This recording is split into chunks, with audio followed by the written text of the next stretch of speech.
कुणी उद्योगपतींकडून फोन आणत होतं, कुणी चित्रपट अभिनेत्यांकडून फोन आणत होतं. आपल्यासाठी कोण फोन करणार? आपण गरीब घरची माणसं. पण विचार करा, अनेकांनी प्रयत्न केले, अनेकांनी फोन आणले, अनेकांनी अनेक गोष्टी केल्या, पण मी सन्माननीय एकनाथजी शिंदे साहेबांना मागितलं पण नाही.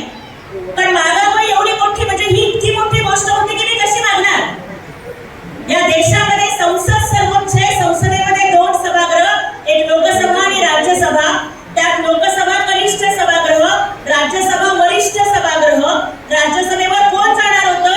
तर शरद पवार साहेब जाणार होते. राज्यसभेवर कोण जाणार होतं? तर रामदास आठवले साहेब जाणार होते. राज्यसभेवर कोण जाणार होतं? तर अजितदादांचे सुपुत्र पार्थ पवार जाणार होते. मी कुठलं खरंच करून साहेबांना सांगणार मला राज्यसभेला? मी मागितलं पण नाही. पण मला न मागता माननीय शिंदे साहेबांनी राज्यसभेची खासदार बनवलं, कारण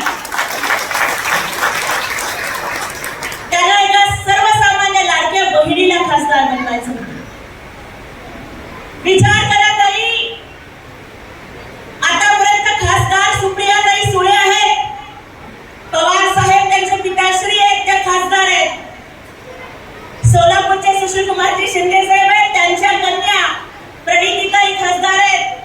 गोपीनाथजी मुंडे साहेब मोठे नेते होते, त्यांची कन्या, त्यांनी खासदारकीची निवडणूक लढवली. आतापर्यंत मोठ्या मोठ्या बापाच्या लेकी खासदार होताना अनेकांनी बघितल्या. स्वतःच्या लेकीला खासदार करणारे या महाराष्ट्रामध्ये अनेक जण असतील, पण एका दलिताच्या लेकीला खासदार करणारे हे फक्त माननीय एकनाथजी शिंदे साहेब. कुणाबरोबर शपथ घेतली नाही? माननीय सामाजिक न्याय राज्यमंत्री रामदासजी आठवले साहेब, माननीय पवार साहेब यांच्या सोबतीने शपथ घेता आली. आणि मी साहेबांना म्हटलं की साहेब, मला सावित्री माईच्या देशात जायचंय, कारण जर सावित्री माईने शाळा काढली नसती ना तर मी आज तिथपर्यंत पोहोचले नसते.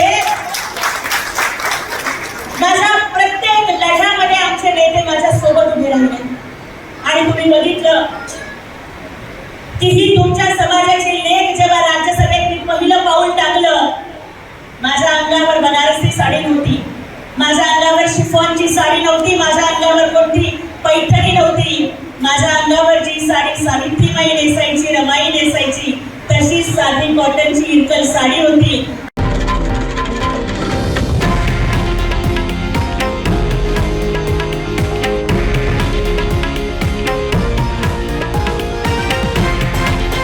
हे आहे देशातील नंबर 1 न्यूज नेटवर्क आणि आपण पाहत आहात TV9 मराठी, एकमेव.